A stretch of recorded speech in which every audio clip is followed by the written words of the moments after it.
Hello everyone, मारू study में आपका स्वागत है। आज हम जुलाई माह के सप्ताह 5 के राष्ट्रीय और अंतर्राष्ट्रीय करंट विषयों पर चर्चा करेंगे। तो शुरू करते हैं।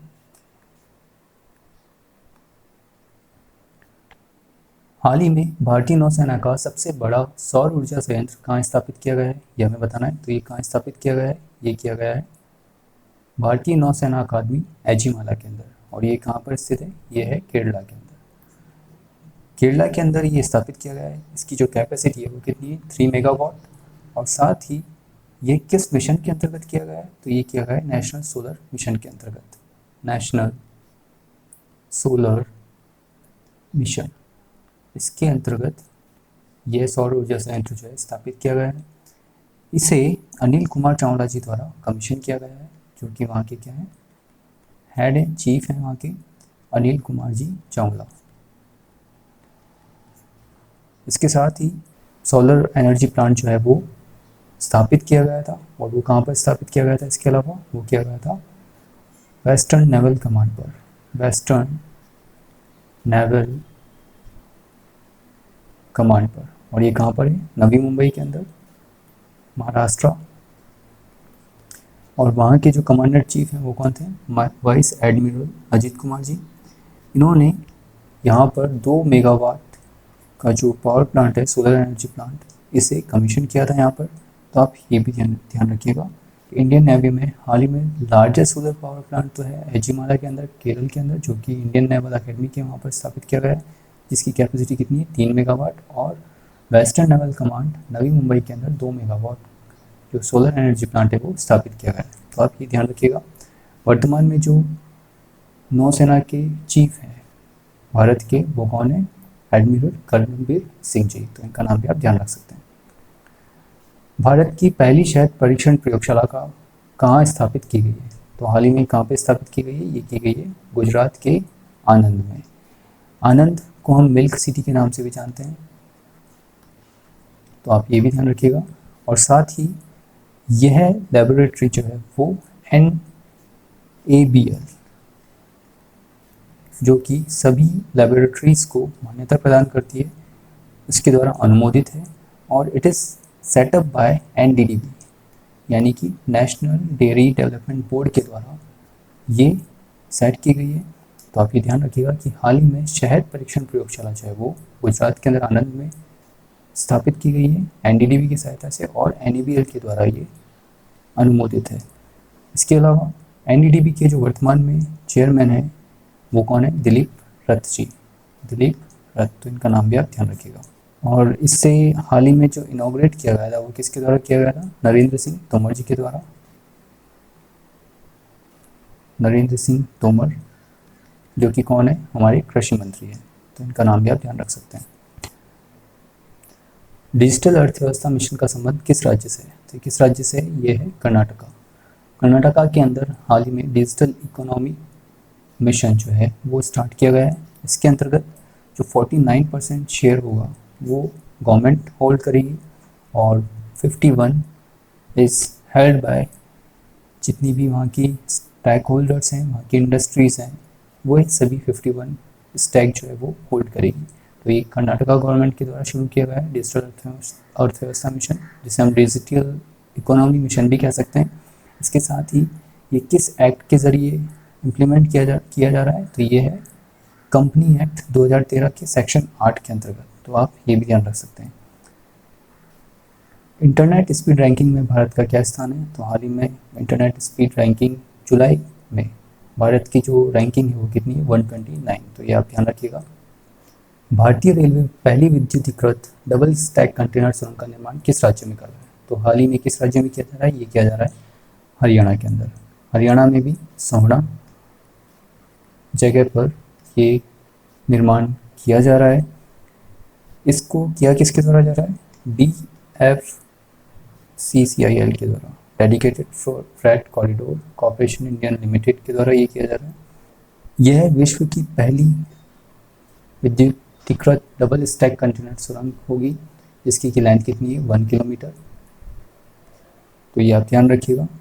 और ये DFCCIL के वेस्ट डेडिकेट फ्रेट कॉरिडोर के अंतर्गत किया जा रहा है। तो आप ये भी ध्यान रखिएगा। वेस्टर्न डेडिकेट फ्रेट कॉरिडोर के अंतर्गत किया जा रहा है, तो ये ध्यान रखिएगा आप। 2021 खेलो इंडिया यूथ गेम्स की मेजबानी कौन करेगा? तो हाल ही में ये किसके द्वारा की जाएगी? ये की जाएगी हरियाणा के द्वारा। इससे पहले 2020 के अंदर ये कहाँ पे आयोजित किए गए थे? गुवाहाटी के अंदर, असम। और 2019 में ये कहाँ किए गए थे? पुणे के अंदर। और 2018 के अंदर जो कि फर्स्ट एडिशन था वो कहाँ पर किया गया था आयोजित? ये किया गया था न्यू दिल्ली के अंदर। न्यू दिल्ली के अंदर भी इंदिरा गांधी एरिना के अंदर, इंदिरा गांधी एरिना के अंदर। तो आप ये ध्यान रखिएगा कि ये कौन सा एडिशन है, ये हो जाएगा आपका 4th एडिशन। और कहाँ पे आयोजित किया जाएगा? हरियाणा के अंदर। इससे पहले गुवाहाटी में इसी साल, 2019 में पुणे के अंदर, और 2018 में न्यू दिल्ली के अंदर इसको शुरू किया गया था। वर्तमान में जो खेल मंत्री जो हैं वो कौन है? किरण रिजिजू। किरण रिजिजू। और ये आयोजन जो होगा वो जनरली जनवरी के मंथ में होता है, लेकिन ये 2021 के टोक्यो ओलंपिक के बाद आयोजित किया जाएगा, टोक्यो ओलंपिक के बाद। तो ये आप ध्यान रखिएगा कि 2021 खेलो इंडिया यूथ गेम्स की जो मेज़बानी है वो किसके द्वारा की जाएगी? इस बार हरियाणा के द्वारा की जाएगी। हाल ही में मैकेडमाइजेशन प्रोग्राम किस राज्य से शुरू किया गया है? किस राज्य में शुरू किया गया है? तो ये किस राज्य में शुरू किया गया है? ये किया गया है जम्मू एंड कश्मीर के अंदर। ये क्यों किया जा रहा है? ये किया जा रहा है to improve road across Jammu and Kashmir. Jammu and Kashmir के अंदर जितने भी रोड हैं उनको इम्प्रूव करने के लिए ये मैकेडमाइजेशन प्रोग्राम जो है वो शुरू किया गया है। यहाँ पर इसकी जो घोषणा है वो किसके द्वारा की गई थी? वहाँ के लेफ्टिनेंट गवर्नर गिरीश चंद्र मुर्मू के द्वारा। हालांकि अब अगस्त में इन्होंने अपना जो ये पद था लेफ्टिनेंट गवर्नर का वो त्याग दिया है, रिज़ाइन दे दिया था। तो इनकी जगह अब कौन बनाए वर्तमान में? तो उनका नाम भी आप ध्यान रखिएगा, Manoj Sinha ji. Government of India ने इन्हें हाल ही में कैग यानी comptroller and auditor general of India नियुक्त किया है। और ये 14th नंबर के कौन होंगे? नियंत्रक एवं महालेखा परीक्षक भारत के। 14th से पहले जो 13th नंबर पे थे उनका नाम भी आप ध्यान रखिएगा, वो कौन थे? राजीव महर्षि। राजीव महर्षि 13th कैग थे हमारे। कैग का जो अपॉइंटमेंट और नॉमिनेशन किया जाता है वो किसके द्वारा किया जाता है? ये क्वेश्चन कई बार पूछा भी गया है, तो ये ध्यान रखिएगा। It is nominated by prime minister of India और अपॉइंटेड बाय, नियुक्ति किसके द्वारा दी जाती है? प्रेसिडेंट ऑफ इंडिया के द्वारा। तो ये भी आप ध्यान रख सकते हैं। कैग का भारतीय संविधान के अंदर कहाँ जिक्र किया गया है? किस आर्टिकल के अंदर इसका जिक्र आता है? तो वो आर्टिकल है 148। तो आप ये भी ध्यान रखिएगा। हाल ही में किस राज्य ने वन उत्पाद क्लस्टर बनाने की घोषणा की है? तो ये किसके द्वारा की गई है वन उत्पाद क्लस्टर बनाने की? ये की गई है ओडिशा गवर्नमेंट के द्वारा। उड़ीसा गवर्नमेंट ने वन उत्पाद क्लस्टर बनाने की घोषणा की है। ऐसा क्यों किया गया है? ताकि वन क्षेत्रों से जितने भी हमें उत्पाद प्राप्त हो सकते हैं पेड़ों के ज़रिए, उनको देखते हुए, उनको मॉनिटर करते हुए स्टेट की इकोनॉमी को और बढ़ाने हेतु वन उत्पाद क्लस्टर बनाने की घोषणा की गई है। तो ये आप ध्यान रख सकते हैं। उड़ीसा के जो वर्तमान में सीएम हैं वो कौन है? नवीन पटनायक जी। इसी के साथ यहाँ पर जो विश्व पर्यावरण दिवस पर 5 जून को ministry of environment and forest and climate change के द्वारा यानी कि प्रकाश जावड़ेकर जी ने एक घोषणा की थी नगर वन प्रोजेक्ट की। नगर वन प्रोजेक्ट, तो आप ये भी ध्यान रखिएगा। इस प्रोजेक्ट के जरिए भारत की 200 सिटीज़ के अंदर जो ट्री एरिया है, वन क्षेत्र जो है, उसे इंक्रीज़ किया जाएगा।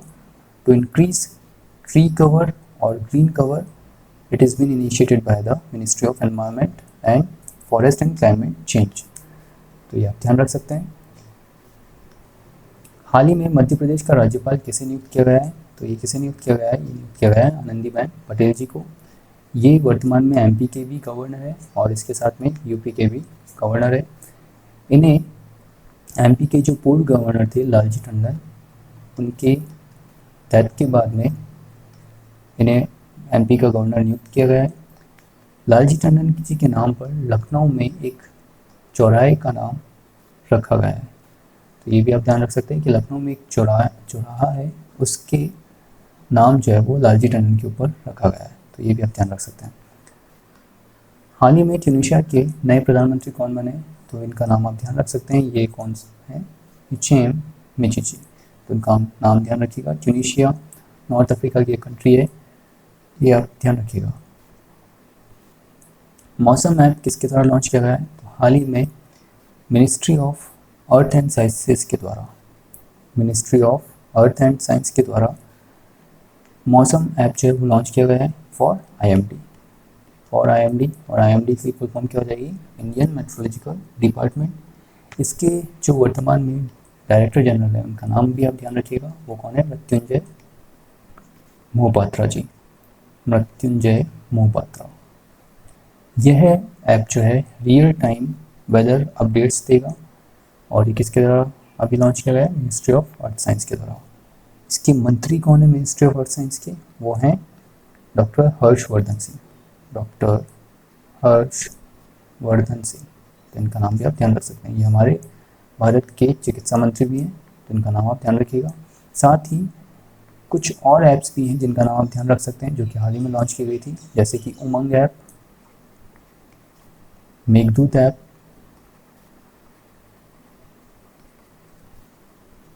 ये सभी ऐप भी आईएमडी से संबंधित है, तो ये आप ध्यान रखिएगा।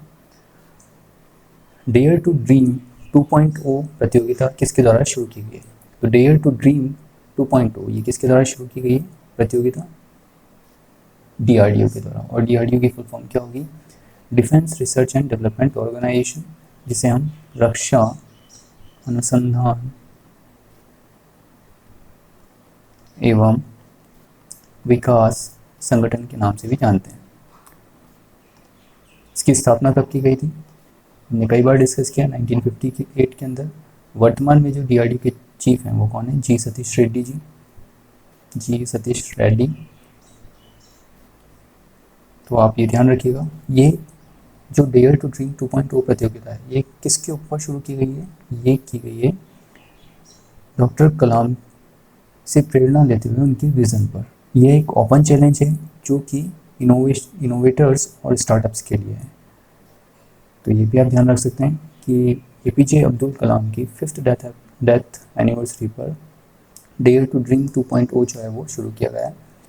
दुनिया का सबसे बड़ा सौर ऊर्जा संयंत्र कहाँ स्थापित किया जाएगा? तो हाल ही में कहाँ स्थापित किया जाएगा? ये किया जाएगा यूएई अबू धाबी के अंदर। और इसकी जो कैपेसिटी होगी वो कितनी होगी? 2 गीगावाट। 2 गीगावाट। इससे पहले भी यहाँ पर 1.2 गीगावाट का जो प्लांट है वो वर्क कर रहा है नूर अबू धाबी के अंदर। तो ये भी आप ध्यान रखिएगा। हाल ही में भारत ने बांग्लादेश को कितने ब्रॉडगेज डीजल इंजन ये सौंपे गए हैं? 10।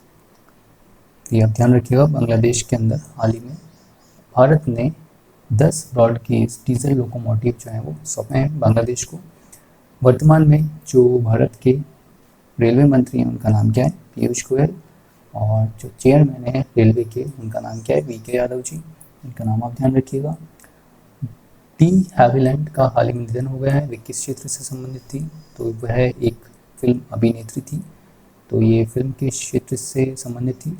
साथ ही इन्हें 2 बार ऑस्कर अवार्ड भी मिल चुका है 2 फिल्म्स के लिए। और ये कहाँ से बिलोंग करती थी? जापान से। और हाल ही में फ्रांस में इनका निधन हो गया था। तो इनका नाम ध्यान रखिएगा।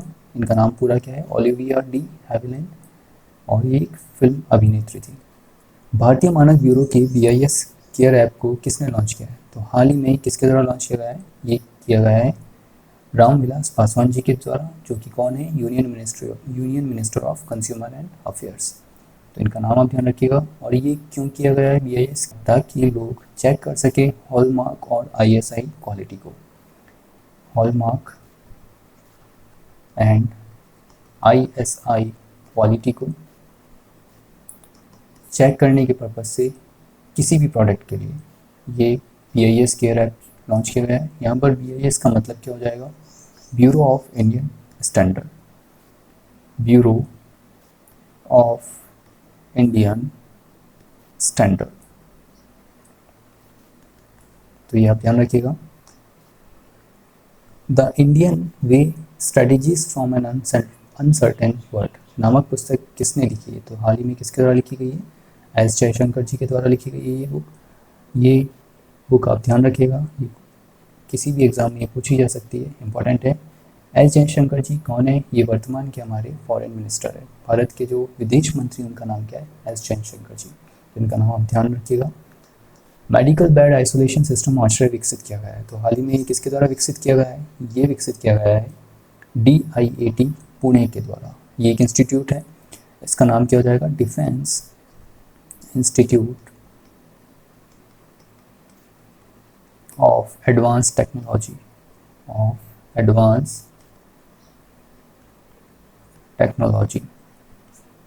के द्वारा एक मेडिकल बेड आइसोलेशन सिस्टम जो है वो कोरोना काल के अंदर ये अभी विकसित किया गया है, जिसका नाम क्या है? आश्रय। तो ये आप ध्यान रखिएगा। कोविड-19 में बचाव करने और मुकाबला करने हेतु ADB ने भारत को कितने मिलियन डॉलर अनुदान देने की मंजूरी दी है? तो हाल ही में ADB के द्वारा भारत को 3 मिलियन डॉलर जो है वो अनुदान दिया जाएगा। ADB का फुल फॉर्म क्या हो जाएगा? Asian development bank. वर्तमान में जो इसके प्रेसिडेंट हैं, जो चीफ है, उनका नाम क्या है? मत्सुत्सु असाकावा। हम पहले भी डिस्कस कर चुके हैं, मत्सुत्सु असाकावा। और हेडक्वार्टर कहाँ है इसका? फिलीपींस, मंडलियांग के अंदर, और इट इज़ फाउंडेड इन 1966। तो आप ये ध्यान रखिएगा ADB के बारे में। इससे पहले भी ADB ने कोविड-19 के चलते भारत को 1.5 बिलियन लोन जो है वो अप्रूव किया था, तो आप ये भी ध्यान रखिएगा। भारत में रुके और भारत में पड़े समिति की अध्यक्षता किसके द्वारा की जाएगी? महत्वपूर्ण क्वेश्चन है, ध्यान रखिएगा। तो ये किसके द्वारा इसकी अध्यक्षता की जाएगी समिति की? ये की जाएगी DP सिंह जी के द्वारा। DP सिंह जी का पूरा नाम आप ध्यान रखिएगा, धीरेन्द्र पाल सिंह। और ये कौन है? ये UGC के वर्तमान में चेयरमैन है।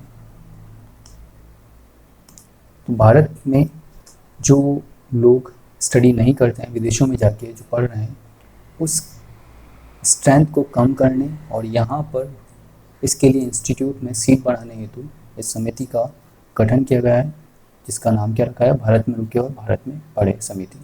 तो ये आप ध्यान रखिएगा। हायर स्टडीज़ के लिए जो भी स्टूडेंट्स बाहर जा रहे हैं, उनको रोकने के लिए इस समिति का गठन किया गया है। तो ये आप ध्यान रखिएगा। DP सिंह इसके अध्यक्ष हैं, उनकी अध्यक्षता में ये समिति गठित की गई है। किसके द्वारा गठित की गई है? MHRD के द्वारा, ministry of human resource and development, जिसका नाम अब चेंज होकर क्या हो गया है? Ministry of education. तो ये भी आप ध्यान रखिएगा।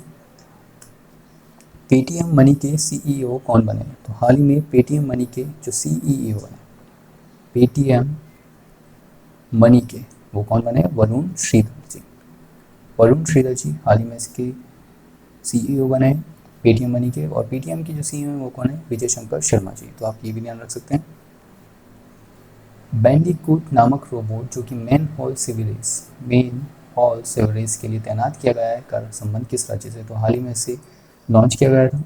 तो ये कहाँ किया गया है? ये किया गया है असम के अंदर, गुवाहाटी की जो म्यूनसिपल कॉर्पोरेशन है, गुवाहाटी म्यूनसिपल कॉर्पोरेशन के द्वारा हाल ही में बैंडिकूट नामक जो रोबोट है, जो भी लोग मेंस होल जो होते हैं सिविल रेस के, उनमें जो गंदगी वगैरह निकालने का वर्क करते थे, उसको रोकने और यहाँ पर रोबोट के ज़रिए अब काम किया जाएगा।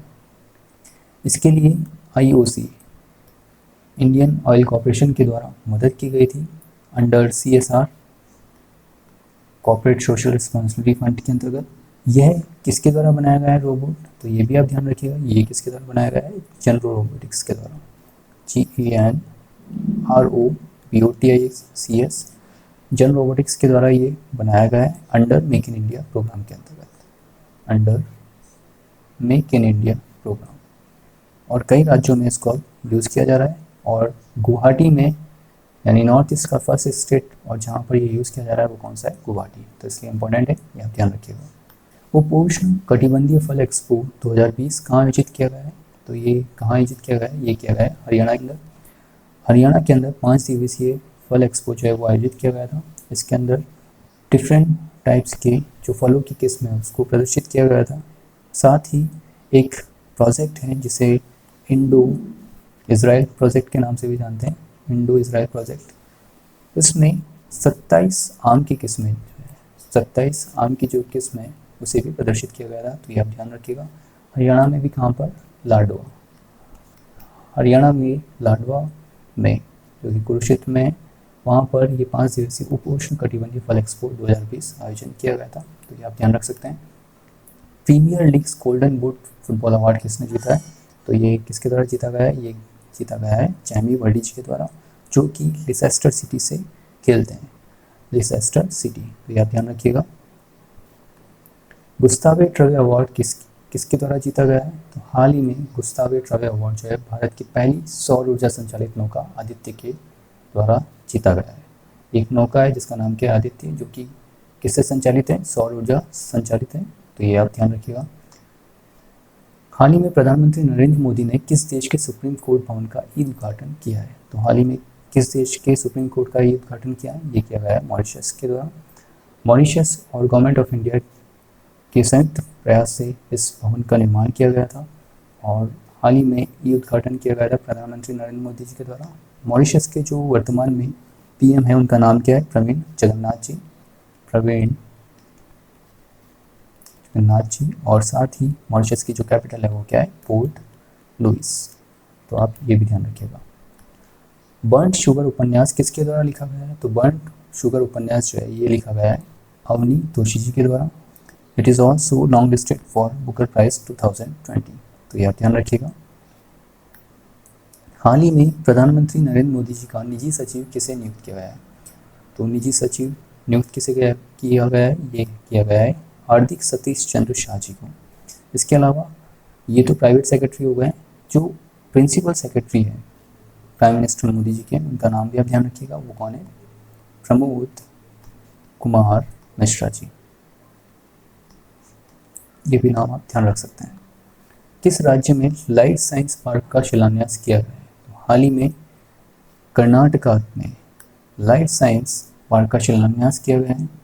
इससे पब्लिक प्राइवेट पार्टनरशिप मोड के अंदर डेवलप किया जाएगा और इसके लिए जो बजट बताया गया है वो कितना है, 5,000 करोड़ रुपए। गवर्नमेंट के अनुसार इसे बायोटेक हब बनाया जाएगा, तो ये भी आप ध्यान रखिएगा। और क्यों किया जा रहा है ऐसा, ताकि growth of life science innovation और रिसर्च एक्टिविटीज़ को प्रमोट किया जा सके, तो ये भी आप ध्यान रख सकते हैं।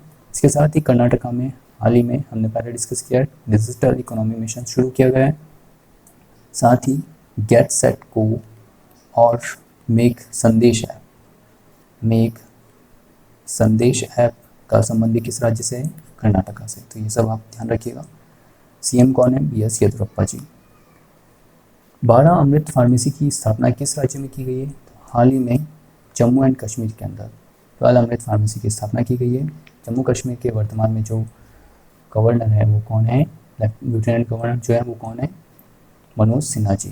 कृष्ण मनोहर जी ने हाल में रिज़ाइन दे दिया था और उन्होंने अब नया पद संभाला है कैग ऑफ इंडिया का, तो ये आप ध्यान रख सकते हैं। साथ ही ये फार्मेसी की स्थापना क्यों की जा रही है, ताकि जो भी ड्रग्स हैं वहाँ पर वो ब्रांडेड ड्रग्स अवेलेबल हो कैंसर और कार्डियोवैस्कुलर डिजीज़ के क्योर के लिए, उनसे संबंधित बीमारी के इलाज के लिए, तो ये आप ध्यान रखिएगा। ये सपोर्टेड है आयुष्मान भारत और जन आरोग्य स्कीम से, तो ये भी आप ध्यान रखिएगा। साथ ही लद्दाख का भी आप ध्यान रखिएगा। लद्दाख के जो वर्तमान में लेफ्टिनेंट गवर्नर है उनका नाम क्या है, उनका नाम है राधाकृष्ण माथुर जी, राधाकृष्ण माथुर जी।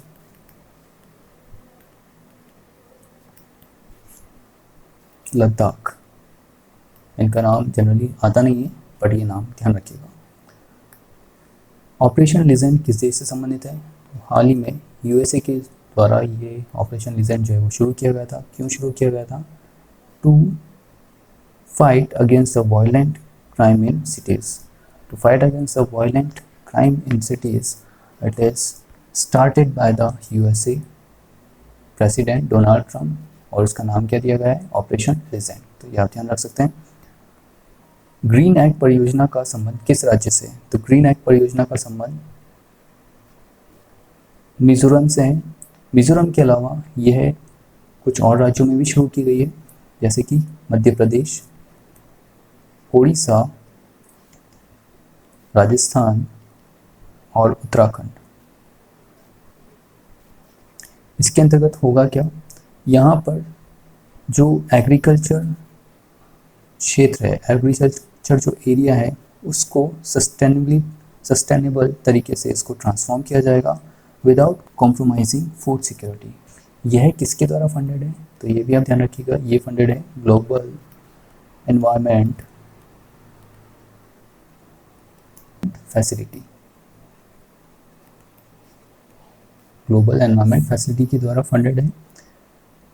ये जो ग्लोबल एनवायरनमेंट फैसिलिटी है, ये एक वर्ल्ड ऑर्गेनाइजेशन है जो कि जिसका कि हेडक्वार्टर है वो कहाँ पर है, वॉशिंगटन डीसी के अंदर। साथ ही ये 6 साइकिल्स के अंदर फंडिंग करेगी, 6 साइकिल के अंदर। और इसकी स्थापना कब की गई थी, तो ये भी इम्पोर्टेंट है, ये की गई थी 1992 के अंदर रियो अर्थ समिट के अंदर। रियो अर्थ समिट के अंदर इसकी स्थापना की गई थी, तो ये भी ध्यान रखिएगा।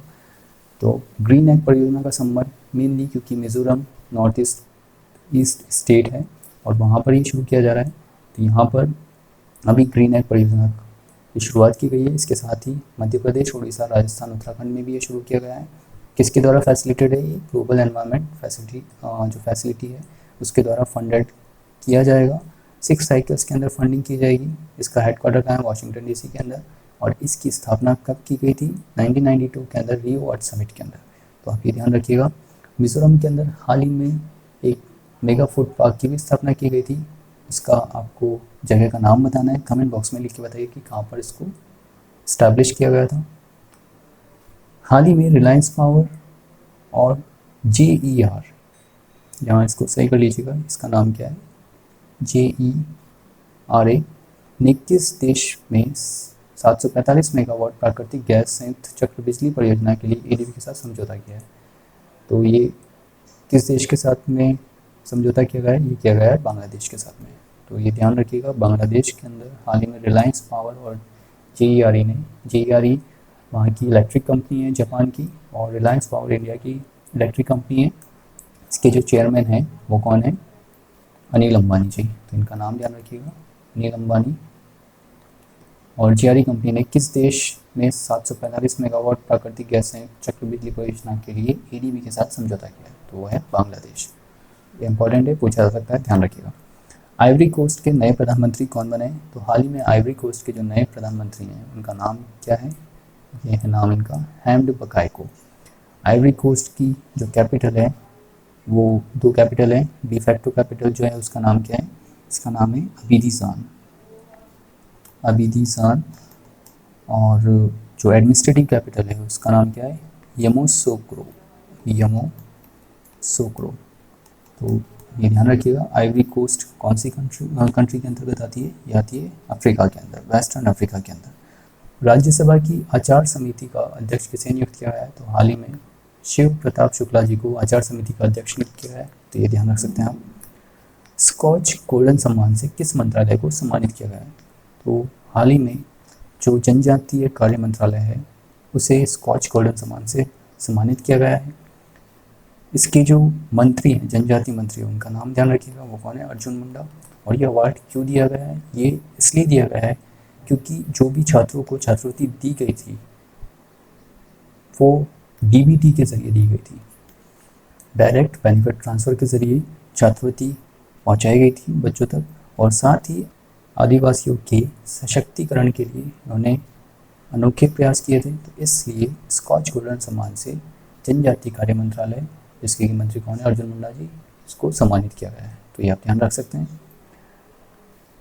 इसी के साथ हम इस वीडियो को यहीं समाप्त करते हैं। अगर आपको इसका कंटेंट अच्छा लगा है तो इस वीडियो को लाइक कीजिए, शेयर कीजिए, कमेंट बॉक्स में लिखकर बताइए कि आपको ये सेगमेंट कैसा लगा है। साथ ही नए वीडियो के नोटिफिकेशन पाने के लिए बेल आइकन को प्रेस करना भी ना भूलें। तो मिलते हैं नेक्स्ट वीडियो में, तब तक के लिए thanks for watching it, peace out.